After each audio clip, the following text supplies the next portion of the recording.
विलीनीकरणासाठी पवारांच्या राष्ट्रवादीचा काँग्रेसला प्रस्ताव। पवार गटही काँग्रेसमध्ये विलीन होण्यासाठी अनुकूल। सूत्रांची माहिती, 15 ऑगस्ट पर्यंत विलीनीकरणाबाबत निर्णय होण्याची शक्यता। पवारांच्या राष्ट्रवादीने काँग्रेससोबत विलीनीकरणाच्या चर्चा फेटाळल्या। विलीनीकरणाबाबत कोणतीही चर्चा नाही, सुप्रिया सुळेंसह प्रदेशाध्यक्ष शशिकांत शिंदेंची माहिती।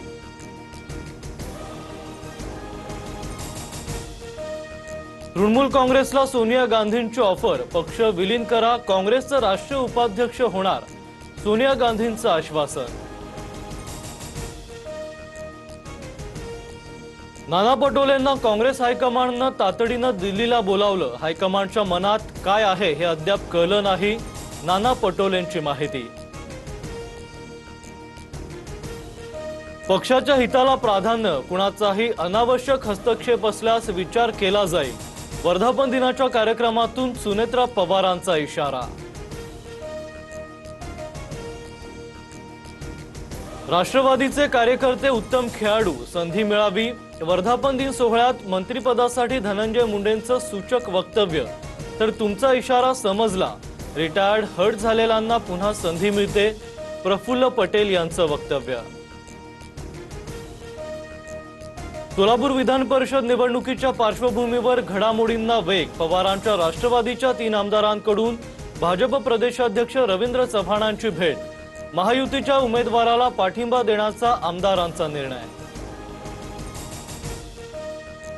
नाशिकमध्ये महायुतीमधील बंडखोरी अखेर थंड। गोकुळ गीतेंची विधान परिषद निवडणुकीतून माघार, नरेंद्र दराडेंना पाठिंबा देणार, महाजन आणि सामंतांची शिष्टाई पळाला।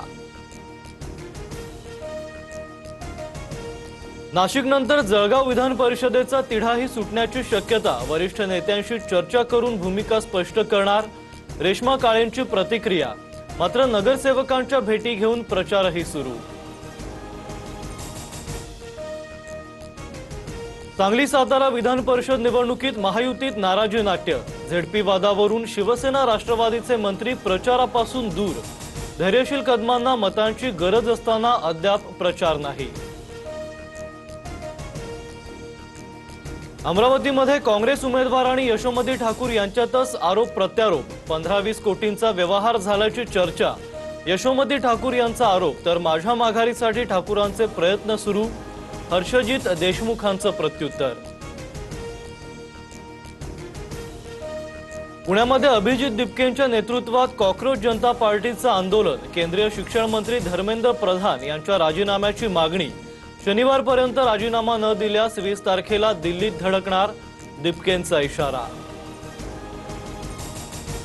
एसटी महामंडळाच्या बैठकीत गोपीचंद पडळकर आणि सदाभाऊ खोत आक्रमक। परिवहन मंत्री प्रताप सरनाईक अकार्यक्षम, अधिकारी त्यांना जुमानत नाहीत, खोत यांची प्रताप सरनाईकांवर टीका। राज्य शासनाकडून सारथी संस्थेला 35 कोटींचा निधी। मराठा समाजाच्या विद्यार्थ्यांना संशोधन आणि प्रशिक्षणासाठी निधी वितरित। नियोजन विभागाकडून शासन आदेश जारी।